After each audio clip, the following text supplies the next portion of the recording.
Maintenant, Patrice Blanet, étudiant à la maîtrise.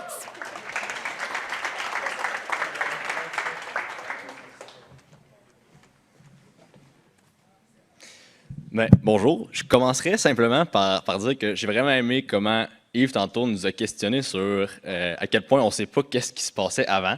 Donc, avant de commencer, je vous poserai une question.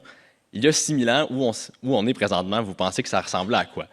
Moi, je vous répondrais probablement qu'on est 200 mètres en dessous de l'eau parce qu'il y avait un grand lac qui recouvrait la région avant, qui s'appelle le lac Ojibwe et qui, en se retirant, a formé une grande région qui est formée de lacs. Donc, comme Michel a dit, 20 000 lacs environ, avec une grande ceinture d'argile.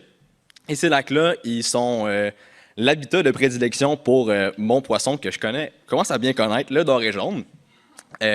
Donc, le doré jaune est très bien adapté dans la région. Par contre, dans l'histoire, il y a eu également beaucoup de perturbations. Donc, dans le lac Kosciuszko à Rouyn-Noranda, par exemple, il y a eu beaucoup de perturbations qui ont fait en sorte que son habitat a été dégradé.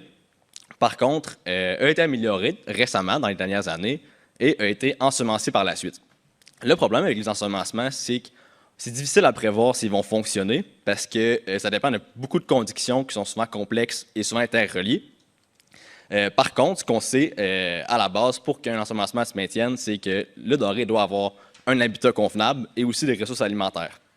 Donc, mon objectif, c'est de venir caractériser justement cette disponibilité en habitat et en ressources alimentaires pour le doré du lac Kosciuszko et du lac Dufaux, de sorte à savoir si dans l'ensemble de son cycle vital, ses besoins sont comblés. Puis on va également venir regarder sur les adultes quelle est la croissance et la condition physique de ces poissons-là pour savoir comment ils réagissent à l'environnement dégradé. Alors, qu'est-ce qu'on a fait pour le projet? On a choisi 4 lacs, le lac Kosciuszko et Dufaux, qui sont nos 2 lacs dégradés avec des populations ensemencées, et 2 lacs témoins, qui sont des lacs avec des populations qui sont en santé, qui se maintiennent naturellement, qui sont le lac Dufay et le lac Vaudrey.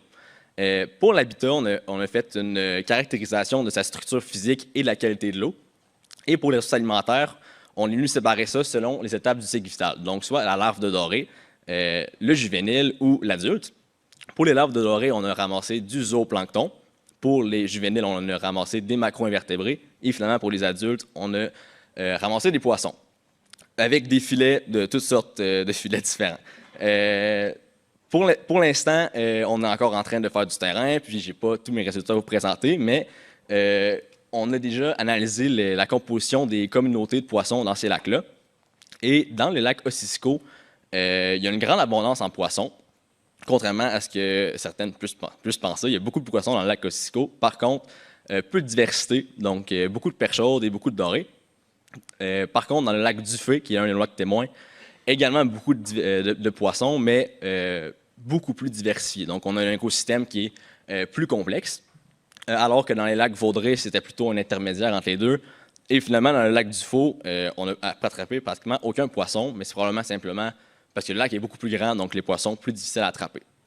Alors, pour conclure, je dirais juste que le projet, dans son aboutissement, va permettre de venir identifier certains facteurs limitant les ensemencements de dorés dans les lacs dégradés, mais aussi à venir guider certaines interventions de restauration qui vont avoir lieu dans le lac Kosciuszko pour faire en sorte que finalement, ça va être mieux adapté pour les besoins du doré jaune. OK, merci.